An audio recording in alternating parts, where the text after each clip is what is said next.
It is the spring of 1787. The Revolutionary War has been over for only 6 years, and the young United States is still struggling in its infancy. Uprisings, boundary disputes, and the lack of a common vision all plague the newborn country.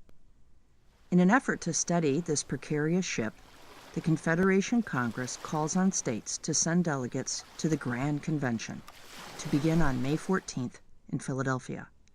The delegates must draft revisions to the Articles of Confederation, which would then be considered by the Congress and approved by the states. Under the terms of the Articles, all 13 states had to agree to any changes.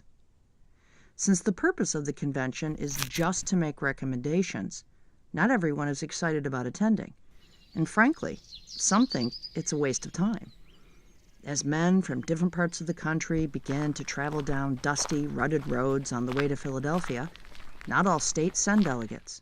In fact, Rhode Island never even shows up. On May 14th, only 8 delegates, not states, but individual delegates, are present. So they wait. Finally, on May 25th, the necessary quorum of 7 states is achieved. In all, 55 delegates arrive in Philadelphia over the course of the convention.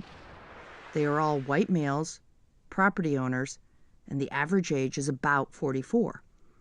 Some are slaveholders, some had signed the Declaration of Independence, and almost all are well educated. Picture the delegates, James Madison and George Washington among them, sitting in Independence Hall in hot, humid Philadelphia. They're all wearing the dress of the day, frock coats, high collars, and thick pants. They vote to keep their discussions secret to encourage honest debate. But that means the windows are closed, and there is no air conditioning in 1787, not even an electric fan.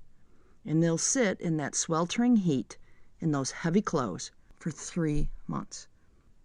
Shockingly, they all keep their vow of secrecy. That could never happen today, not even for an hour-long meeting. Someone would share, James Madison thinks he's so smart, keyword, articles are dead, via social media, and the whole thing would be a disaster. But in 1787, there are no leaks, not even a drip that hints at what they are doing. And what they are doing is nothing short of overthrowing the very government that sent them there.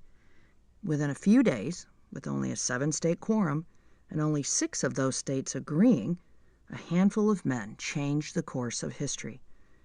They vote to get rid of the Articles of Confederation and write a new, more nationalistic document that becomes our Constitution. The risk is immense.